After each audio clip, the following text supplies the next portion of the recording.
ম্যাচটা জয় দিয়ে শুরু করেছে আবাহনী। দ্বিতীয় ম্যাচ খেলার জন্য তারা কিন্তু প্রস্তুত মিরপুরে। টসের জন্য মুশফিক নেমেছেন, টসে মুশফিক জয়লাভও করেছেন। টস জিতে ব্যাটিংয়ের সিদ্ধান্ত নিয়েছেন মুশফিকুর রহিম। আজকে কি হবে? আজকে কি আবাহনী জিতবে ওল্ড ডিউএইচএস এর সাথে? সেই ঘটনায় আমরা দেখব।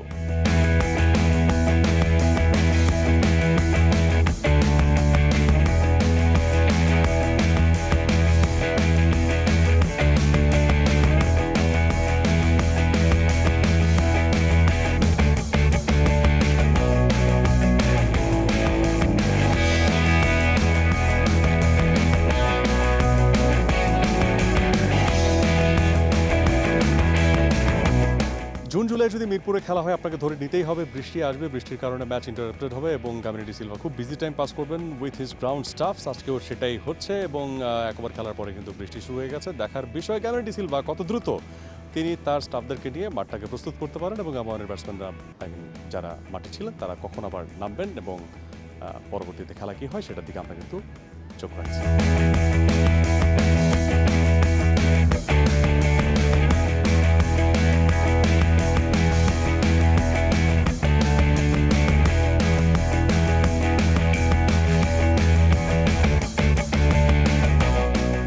নাইম শেখ আবাহনী লিমিটেডের উদ্বোধনী ব্যাটসম্যান।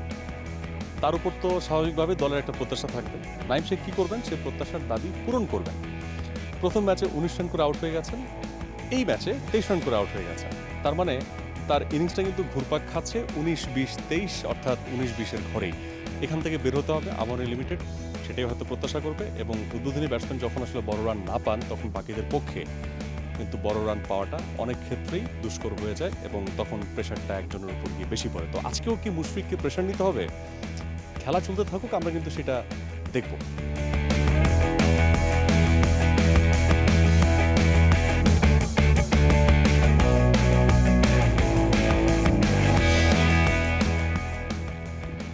নাজমুল হোসেন শান্ত আউট হয়ে গেলেন।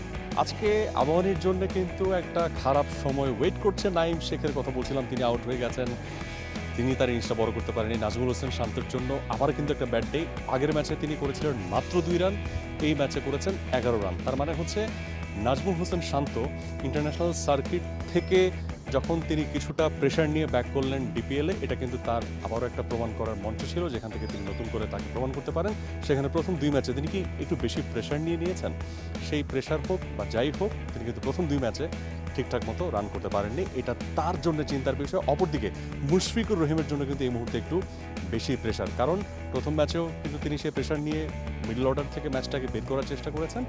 আজকের ম্যাচেও কিন্তু তাকে প্রেশার নিতে হবে। So Mushfiqur Rahim, are you ready?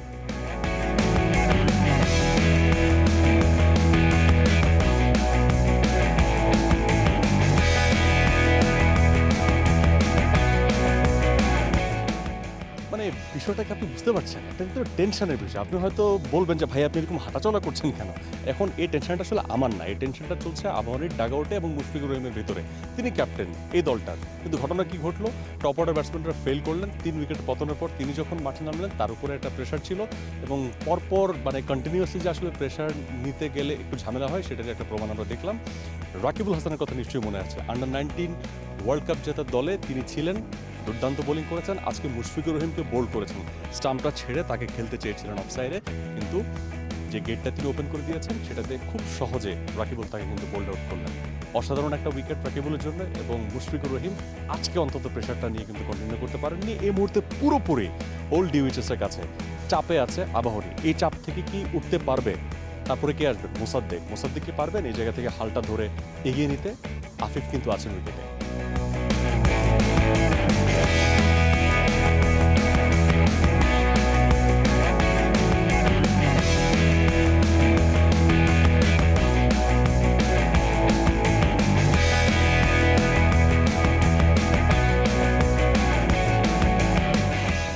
পারলেন না, মোসাদ্দেক পারলেন না। বলেছিলাম না যে মুশফিকুর রহিম আউট হয়ে গেছেন, মোসাদ্দেকের উপর আজকে দায়িত্বটা থাকবে। প্রত্যেক দিন তো আসলে একজন দায়িত্ব নিয়ে এক জায়গা থেকে উঠাবেন না, সে জায়গা থেকে মোসাদ্দেক আফিফকে নিয়ে একটা বড় ইনিংস খেলতে পারতেন, কিন্তু না, মোসাদ্দেকের ক্ষেত্রেও সেটা হয়নি। তিনিও টিকতে পারলেন না, আউট হয়ে গেলেন। এই মুহূর্তে লোয়ার অর্ডারে আফিফ, সাইফুদ্দিন, এই দুজনের উপর একটা প্রেশার রয়েছে। আবাহনী অন্তত 130-40 অর্থাৎ 120 ঊর্ধ্ব একটা ইনিংস যদি করতে না পারে ওল্ড ডিউচেসের বিপক্ষে, তাহলে কিন্তু একটা প্রেশার নিয়েই দ্বিতীয় ইনিংসে মাঠে নামতে হবে। কি ঘটছে, আফিফ সাইফুদ্দিন কি করছেন জানাবো একটু পর।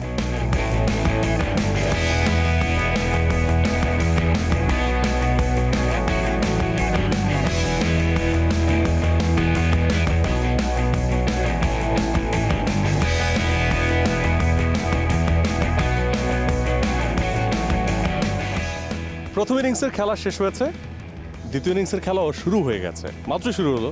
তো প্রথম ইনিংসে কী ঘটলো আপনাদেরকে বলেছিলাম, প্রথম ইনিংসের সামআপটা জানাবো। এবং প্রথম ইনিংসে আবাহনী লিমিটেড তারা কিন্তু শেষের দিকে এসে বলা যেতে পারে যে বড় বাচ্চাটা বেঁচে গেছে। 72 রানে পঞ্চম উইকেটের পতন ঘটে গিয়েছিল। মুশফিক, মোসাদ্দেক, টপ অর্ডারের শান্ত, নাইম সবাই আউট হয়ে গিয়েছিলেন। শেষে ছিলেন আফিফ আর সাইফুদ্দিন। এই দুজনের হাতে ছিল আজকের এই ম্যাচের পুরোপুরি নাটাই।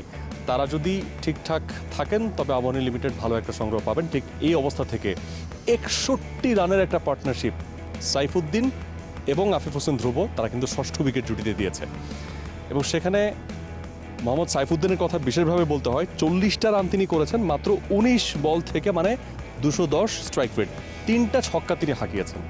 অসাধারণ পারফরমেন্স বলতে হবে যে আবাহনী লিমিটেডের যদি টার্নিং পয়েন্ট খোঁজেন আপনি তাদের ইনিংসে, তাহলে অবশ্যই সেটা মোহাম্মদ সাইফুদ্দিন এবং তার সঙ্গে আফিফ হোসেন ধ্রুব আজকে সাপোর্টিং রোলটা প্লে করেছেন। যেহেতু সাইফুদ্দিন মার্কাটারের ভূমিকা ছিলেন, 29 বল থেকে 27 রান করে নট আউট ছিলেন আফিফ হোসেন ধ্রুব, যেটা অনেক ইম্পর্ট্যান্ট একটা রোল তিনি আসলে প্লে করেছেন। সাইফুদ্দিনকে অ্যাগ্রেসিভ খেলার জন্য তিনি কিন্তু সেই সাপোর্টটা দিয়েছেন। বোলিং এন্ডে Rakibul Hasan, under nineteen campaigner, world cup campaigner and world cup champion campaigner, তিনি 3 ওভারে মাত্র 10 রান খরচায় 2 উইকেট নিয়েছেন। 4টা ওভার তাকে ক্যাপ্টেন কেন করাননি, হয়তো ক্যালকুলেশনে ভুল ছিল বা কোনো কিছু একটা মিস করেছেন, সেটা একটা বিষয় হতে পারে। তবে আপনাদেরকে জানিয়ে রাখি, খেলা কিন্তু 19 ওভারে হচ্ছে। সো 136 হচ্ছে লক্ষ্যমাত্রা ওল্ড ডিউএইচএসের জন্য। ঘটনা কি ঘটবে, 40 রান করা সাইফুদ্দিনই কিন্তু উদ্বোধনী বোলার। দেখা যাক পরবর্তীতে কি হয়।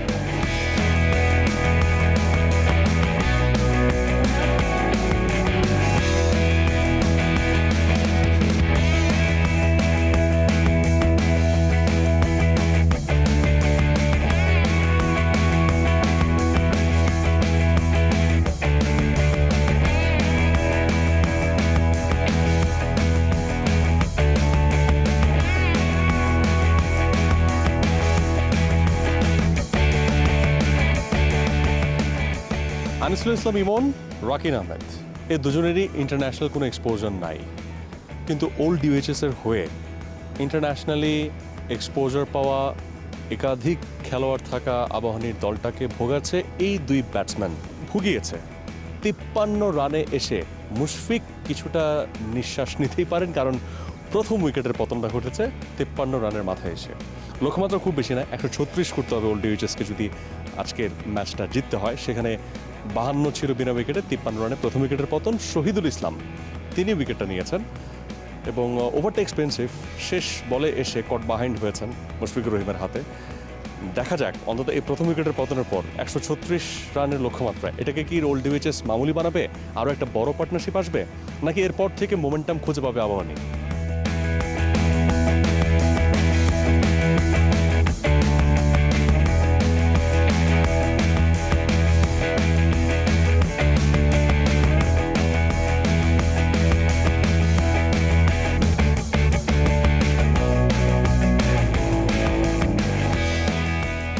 খেলার অবস্থা কি? 53 রানের মাথায় প্রথম উইকেটের পতন ঘটলো ওল্ড ডিউএইচএসের। 136 রানের লক্ষ্যমাত্রায় আবাহনীর, মুশফিকের আবাহনীর বিপক্ষে লড়ছে তারা। মুশফিকের জন্য চিন্তার কারণ আজকে কমছেই না। টপ অর্ডার ব্যাটসম্যানরা ভালো করেনি, খুব বেশি রান হয়নি। লোয়ার অর্ডারে সাইফুদ্দিন 19 বলে 40 করে কোনো রকমে মান বাঁচিয়েছেন। এখন বাকি মানটা বাঁচানোর জন্য সাইফুদ্দিন কিন্তু লড়ছেন। সাইফুদ্দিনকে দেখলাম পিঠ চাপড়ে দিয়েছেন তার, এবং কিছু একটা বলে দিয়েছেন মুশফিক। সাইফুদ্দিন পারবেন কিনা এই ওভারে উইকেটটা নিতে? হ্যাঁ, সাইফুদ্দিন কিন্তু উইকেটটা ঠিকই নিয়েছেন। সাইফুদ্দিন উইকেটটা নিয়েছেন এবং 83 রানের মাথায় এসে দ্বিতীয় উইকেটের পতন ঘটেছে। এবং ঠিক তার পরের ওভারেই আরাফাত সানি এই 83 রানের মাথাতেই কিন্তু তৃতীয় উইকেটের পতন ঘটিয়েছেন। অর্থাৎ 53 থেকে 83, 30 রানের আরও একটা পার্টনারশিপ কিন্তু হয়ে গিয়েছিল। এবং সবশেষে মুশফিকুর রহিম ওপেনিং বোলার সাইফুদ্দিনের হাতেই তিনি বলটা তুলে দিলেন এবং তার উপর আস্থা রেখেছিলেন, ফলোড বাই আরাফাত সানি। ভালো করেছেন, কিন্তু লক্ষ্যমাত্রা 136। আরও কিন্তু 5 ওভারের মতো সময় আছে। শেষ মুহূর্ত পর্যন্ত শেষে আরও কোনো নাটক ঘটবে কিনা সেটা জানার জন্য তো থাকতেই হবে।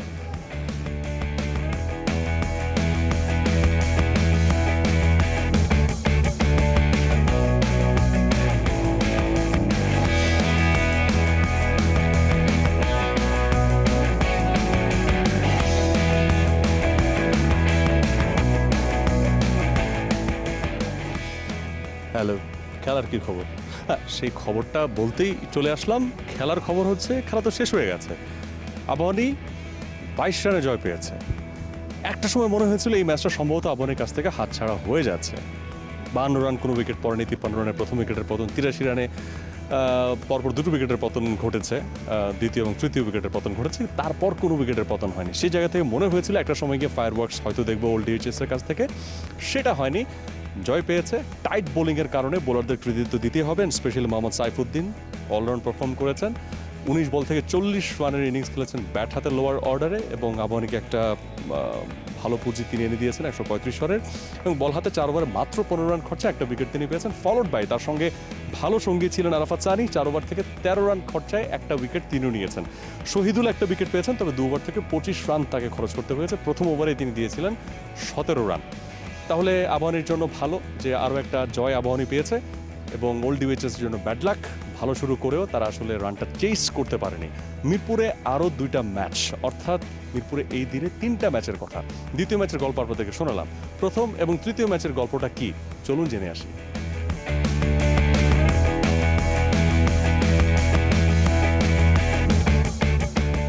দিনের প্রথম ম্যাচে লেজেন্ডস অফ রূপগঞ্জ তারা টসে জিতে ব্যাটিংয়ের সিদ্ধান্ত নেয় ব্রাদার্স ইউনিয়নের বিপক্ষে।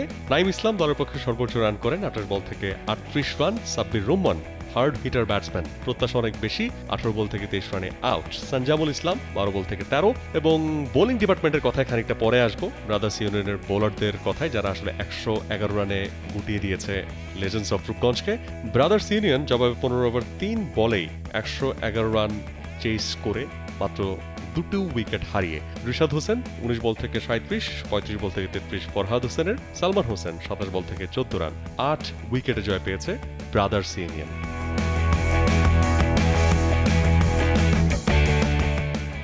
বোলারদের নিয়ে বলবো বলেছিলাম স্পেশালি, এবং আলাউদ্দিন বাবুকে নিয়ে আজকে স্পেশাল ভাবেই বলতে হবে। প্রিমিয়ার লিগের ইতিহাসে 1 ওভারে সবচেয়ে বেশি রান তিনি খরচ করেছিলেন। 1 ওভারে 39 রান তিনি দিয়েছিলেন। সে থেকে তিনি কিন্তু ফেমাস বাংলাদেশের ঘরোয়া ক্রিকেটে। আলাউদ্দিন বাবুর নামটা সবাই জানেন, কিন্তু আজকে তাকে নতুনভাবে জানতে হবে। হ্যাট্রিক করেছেন ষষ্ঠ বোলার হিসেবে। তার আগে যে 5 জন বোলার হ্যাট্রিক করেছেন, আলামিন হোসেন 2 বার করেছিলেন, আলী ইসা আল ইসলাম, মানিক খান, কামরুল ইসলাম, এবং ষষ্ঠ বোলার হিসেবে আলাউদ্দিন বাবু, তিনি কিন্তু হ্যাট্রিকের তালিকায় তার নামটা উঠিয়েছেন।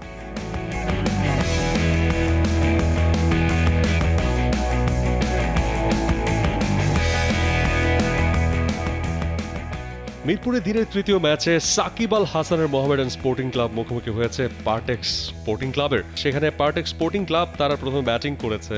আব্বাস মুসা বিকেএসপির ছাত্র 44 বল থেকে 64 রান তিনি করেছেন। তাসামুল হক ক্যাপ্টেন 56 বল থেকে 59 রান তার নামের পাশে রয়েছে, এবং সব মিলে 157। 5 উইকেট হারিয়ে নির্ধারিত 20 ওভার থেকে বোলিং যদি বলি, সাকিব আল হাসানের নামের পাশে কিন্তু একটি উইকেট রয়েছে। তাসকির আহমেদ 4 ওভার থেকে 33 রানের খরচায় 2 উইকেট রয়েছে তার নামের পাশে। আবু জায়েদ রাহি 26 রান দিয়েছেন 4 ওভার থেকে, একটি উইকেট তার নামের পাশে রয়েছে। ব্যাটিংয়ে এসে উদ্বোধনী ব্যাটসম্যান পারভেজ হোসেন ইমন, মাহমুদুল হাসান এই দুয়ের রান 17-38। সাকিব আল হাসান প্রথম বলেই বোল্ড আউট হয়েছেন তাসামুল হকের বল থেকে। শামসুর রহমান 16 বলে 19 করেছেন। ইরফান শুক্কুর ঘরোয়া ক্রিকেটে পরিচিত নাম, উইকেট কিপার ব্যাটসম্যান, 29 বল থেকে 52 রান করে মোহামেডান স্পোর্টিং ক্লাবের ত্রাণকর্তা তিনি। তার সঙ্গে যোগ্য সঙ্গী 23 বল থেকে 27 রান করা নাদিফ চৌধুরী। 17 ওভার 4 বলেই 157 রান তারা চেস করেছে খুবই সাকসেসফুলি। 4টি মাত্র উইকেটের পতন ঘটেছে। দেখে নিতে চাই পয়েন্ট টেবিল 3 ম্যাচ পর। আজকের 3 ম্যাচ পর পয়েন্ট টেবিলের কি অবস্থা? সবার উপরে শীর্ষে রয়েছে মুশফিকুর রহিমের আবাহনী, 2 ম্যাচ থেকে 2টিতে জয়, পয়েন্ট 4। এবং 2 রয়েছে প্রাইম ব্যাংক, 2 ম্যাচ থেকে 2টিতেই জয় রয়েছে তাদের নামের পাশেও। মোহামেডান স্পোর্টিং ক্লাব সাকিব আল হাসানের 2 ম্যাচ থেকে 2টিতেই জয়, 4টি পয়েন্ট নামের পাশে রয়েছে। 4-এর ব্রাদার্স ইউনিয়ন 2 ম্যাচ থেকে 1টি জয়। প্রাইম দোলেশ্বর 5-এ রয়েছে, 1টি জয় রয়েছে নামের পাশে। শেখ জামাল ধানমন্ডি ক্লাব 1টি ম্যাচ হেরেছে, 2টি ম্যাচ থেকে 1টি জয় শেখ জামাল ধানমন্ডি ক্লাবের। গাজী গ্রুপ 2 ম্যাচ থেকে 1টিতে জয়, ওল্ড ডিবিএইচএস এখনো পর্যন্ত জয়ের মুখ দেখেনি। একইভাবে legends of Rupganj, Shinepukur, Partex sporting club, Khelaghar তারা কিন্তু দুটো ম্যাচ করে খেলেছে, কিন্তু কোনো দলই জয় পায়নি।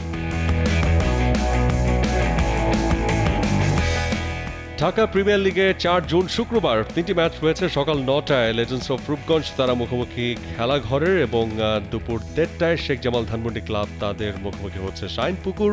সন্ধ্যা 6টায় প্রাইম দুলেশ্বর গাজী গ্রুপের মুখোমুখি।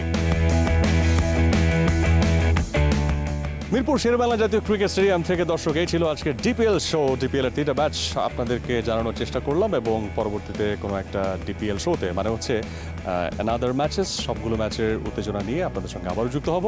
Till then keep your eyes on T sports.